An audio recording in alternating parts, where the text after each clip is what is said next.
Beyond Brussels. I'm Alice Halliwell. This is Beyond Brussels, and I'm here with Katrina for another edition of Campus Connect. So, Katrina, you spoke to the Paris campus. Who did you talk to? Well, we spoke to two people from the Paris campus this time. The first was Alice Halliwell. She's the president of the Paris Society. That's kind of like our student union here. Exactly. And then I also spoke to Eliza Burmistre. She's the co-editor-in-chief of the Menteur magazine. What's that? It's their literary magazine that they put out. Oh, cool. That's the one that they take submissions from all Kent students, right? Exactly. Eliza talks about how a couple of Brussels students actually submitted for this edition that's coming out soon. So, talking to them, did you get a sense of what their campus is like? What it's maybe things that are similar or different from ours? I think it's different in that the focus is not on politics, but more of arts and culture. You know, they have two different streams in that sense. And so they focus a lot on history and poetry, creative writing, things of that nature. And it's a bit more of a transient campus as well, right? Mm-hmm. So they do have full-time students, but they also have students who come for maybe a semester from maybe the UK or somewhere else. Cool. I'm excited to learn a little bit more about them. Hi, Alice. Hi there.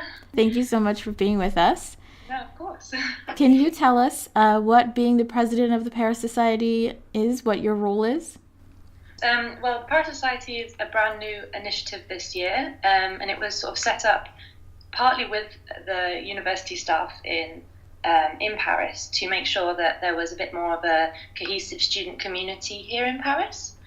Particularly because we have students that come over for just half the year. They wanted to make sure that there was really good integration and that we were helping to make sure that people were enjoying Paris and, meeting other people and exploring the city. So that's our sort of basis. And what we try and do is put on a variety of events for the students. And that includes things like, going out for drinks or going to the cinema, going to sort of French cultural events.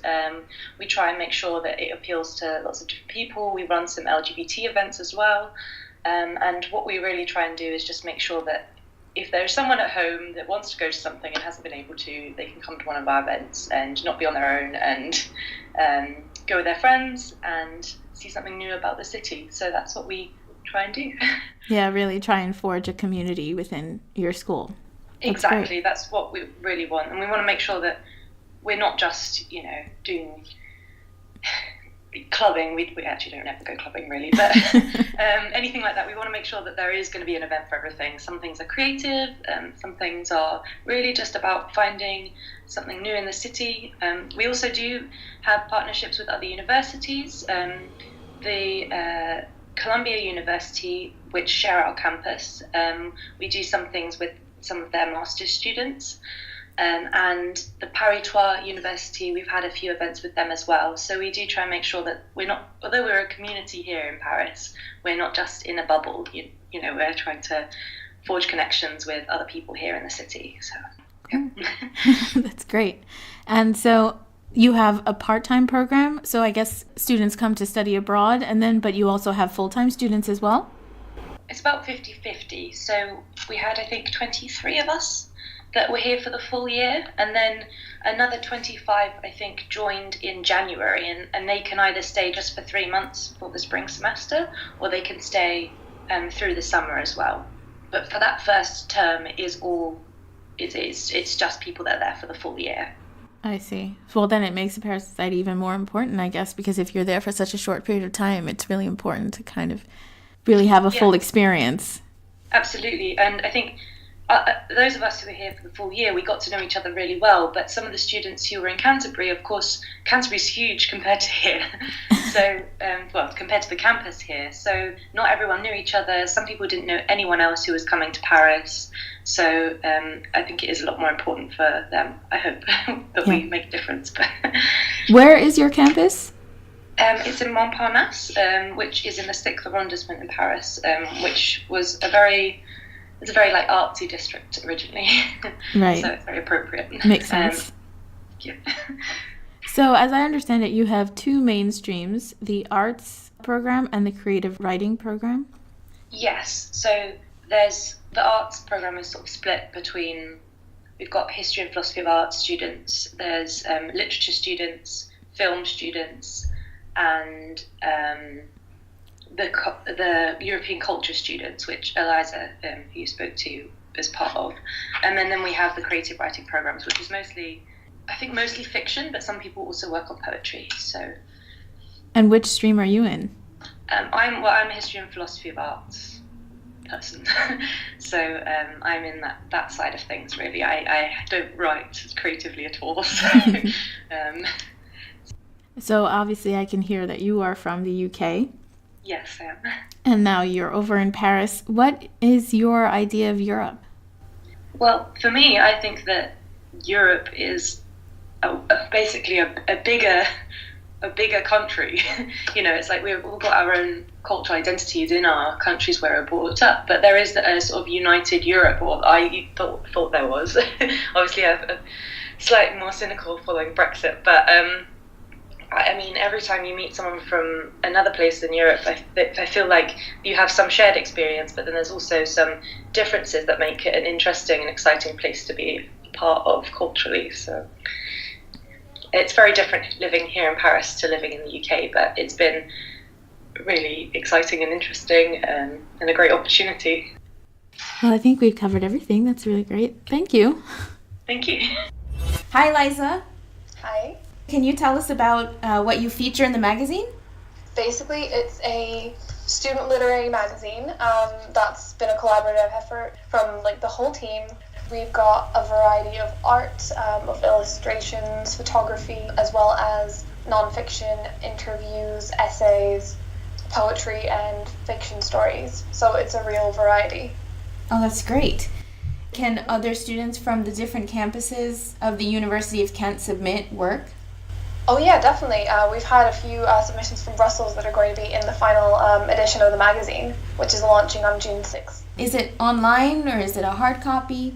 It will be both online and hard copy. And what do you look for as the co-editor-in-chief? What's your role? My role is mainly in charge of the production. So the way the other co-editor and I split it up was that he was in charge of getting the content, and then it's my job to work with the design team, of which Alice Halliwell, the president of the Paris Society, is in charge of, in order to curate all the art pieces. So there's a new program, the new European Culture course. Can you tell us about that? Basically, it's the first year the course is running. It kind of provides us with a lot of modules that are centered around what the idea of Europe is, about linguistics, history, politics, art, just plain culture, how it differs depending on which area of Europe you're in. Interesting. And so obviously you would have a very unique perspective because you're from Latvia, but you've moved all around. You've lived in the US, the UK, and now Paris. So what is your idea of Europe?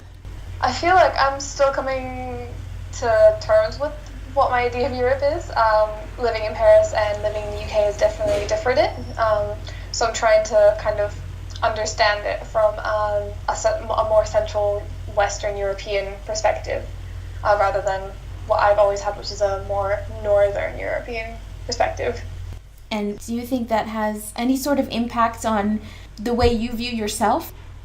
I feel a little bit yes. I've always definitely felt European. Right now, the more I live in Western Europe, it feels like I am right in the center of it. Moving around, there's definitely an adjustment period. How do you navigate your changes? I think with the first few moves, it wasn't my choice to do the moving. It was kind of an occupational hazard because of my mum's job. But when I moved to the UK, I did that all on my own when I turned 18 to go to university. And same with here in Paris. So I feel like I am more open and I feel more welcome and eager to kind of interact with the community now that I've chosen to be here, rather than before when I was kind of just along for the ride. Great. Well, thank you for giving us a little window into your part of the Paris School of Arts and Culture. Oh, that's all right. Yeah, good luck in your studies. Okay, great. Thank you. I really like their kind of reflection and that Alice was sort of saying about Europe and what she sort of thought and her kind of place in that, because Paris is very different from Brussels in that way, but it's also still very kind of European. It's interesting because with both of them, they have, they were born and raised somewhere else in a different part of Europe, and then they moved to Paris, and that's a different experience. So within the European culture, what that is like is really interesting to find out more about.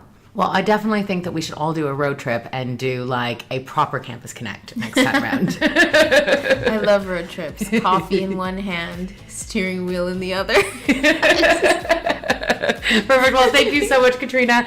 If you want to find out more about Le Menteur, and we'll also post when it's out, visit our website, www.beyondbrusselspod.com, which is also where you can listen to all our other podcasts. Thanks so much, Katrina. Thanks, Allie. Beyond Brussels.